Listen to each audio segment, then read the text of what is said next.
with Secretary of State. I have to find 12,000 votes, and I have them times a lot, and therefore I won the state. I need 11,000 votes. Give me a break. We have that in spades already. They're changing the equipment on the machines, and that's not legal. The president also questioning the State Farm video, alleging election workers stuffed and scanned ballots multiple times. They did it in slow motion replay, magnified, right? She stuffed the ballot boxes. They were stuffed like nobody's ever seen them stuffed before.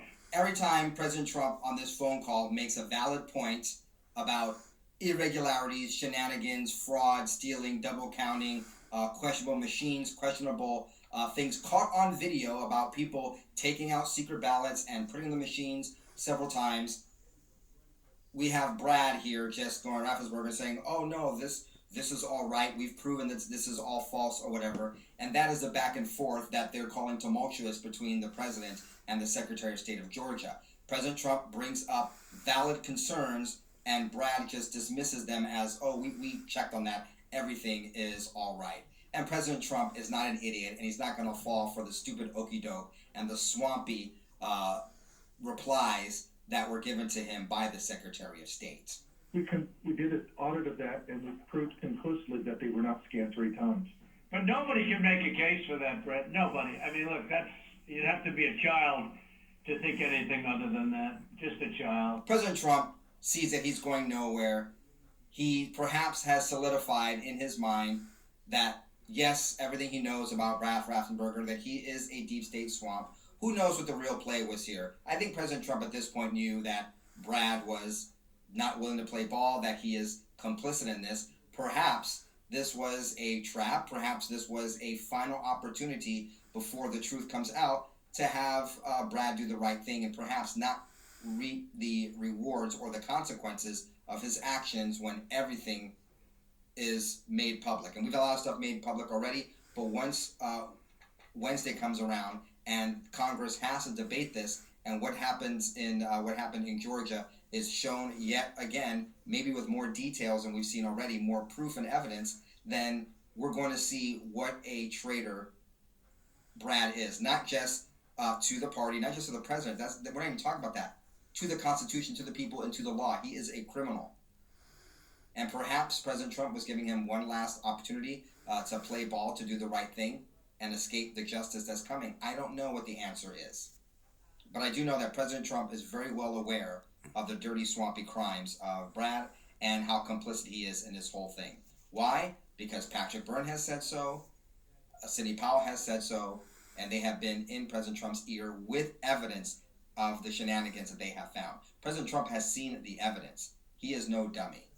And he goes kind of softcore, if you will, scorched earth in this phone call, letting Brad know that he is the laughing stock and that Georgia Governor Kemp is nothing without Trump and is essentially a chump.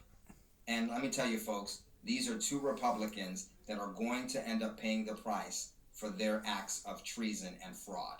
Trump went personal, knocking Governor Brian Kemp and Stacey Abrams. What she's done to this party is unbelievable, I tell you. And I only ran against her once, and that was with a guy named Brian Kemp, and I beat her. And if I didn't run, Brian wouldn't have had even a shot, either in the general or in the primary. He was dead as a doornail. And later taking aim at Raffensperger's reputation in Georgia. Whether you know it or not, they're laughing at you. And you've taken a state that's a Republican state, and you've made it almost impossible for a Republican to win because of cheating. Raffensperger saying their lawyers will be in touch, ending the phone call once again assuring the election results are accurate and thanking the president for his time. Now, I mentioned this and I teased this early in this episode, and I want to conclude with this. Brad told President Trump that he'll be hearing from his lawyers and ended the phone call. But according to David Schaefer, who is the chairman for the Georgia Republican Party, President Trump is actually the one who is sicking his attorneys on the Secretary of State. President Donald Trump has filed 2 lawsuits, federal and state, against Georgia's Secretary of State. The telephone conference call secretly recorded was a confidential settlement discussion of that litigation, which is still pending. The audio published by the Washington Post is heavily edited and omits the stipulation that all discussions were for the purposes of settling litigation and confidential under federal and state law. So the breaking news is that President Trump has filed two lawsuits against the Secretary of State and Democratic activist Jordan Fuchs for recording and releasing a confidential settlement discussion between the state and the president.